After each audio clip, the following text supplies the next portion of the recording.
जतन सां ओ मुझो खटी आयो खैर सां ओ मुझो जानी थव जहाद में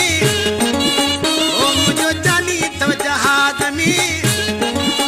ओ मोहन पल वारो जमालो ओ मुझो खटी आयो खैर सां।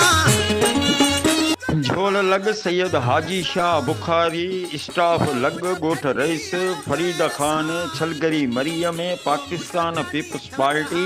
यूसी वली मोहम्मद कीरियो जो wise chairman rice Farida Khan मरीअ जे फर्ज़ंदनि जे वलीमे जी दौवत कई वई, जंहिंमें सिंध बलोचिस्तान जे मरी कबीले सां तालुक़ रखंदड़ मौजूद शख़्सियतुनि शिरकत कई।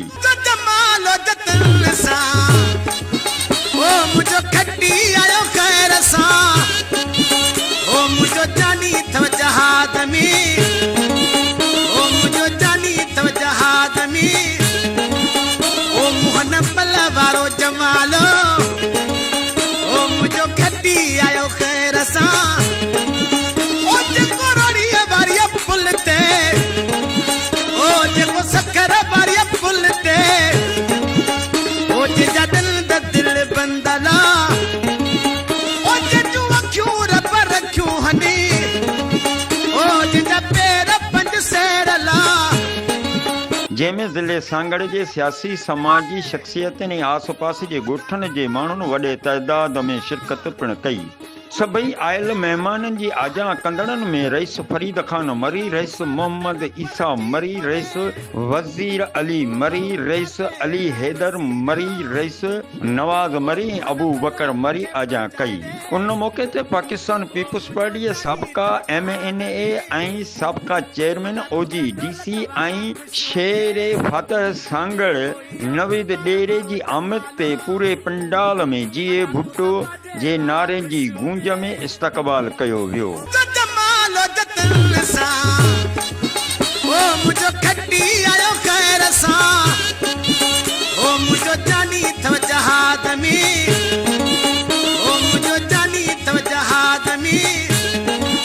ओ मोहन पल वारो जमालो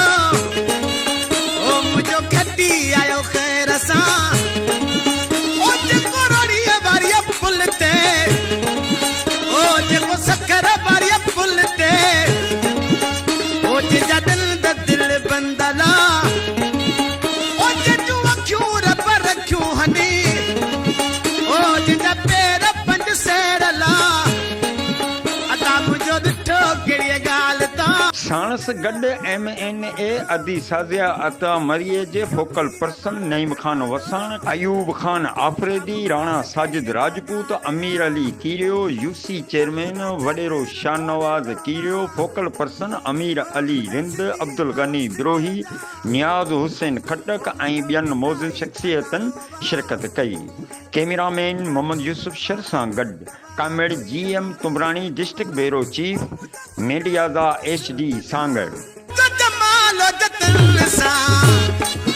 ओ मुझो खटी आयो खैर सां ओ मुझो जानी थव जहाद में ओ मुझो जानी थव जहाद में ओ मोहन पल वारो जमालो ओ मुझो खटी आयो खैर सां। ओ जेको रोड़ीअ वारीअ पुल ते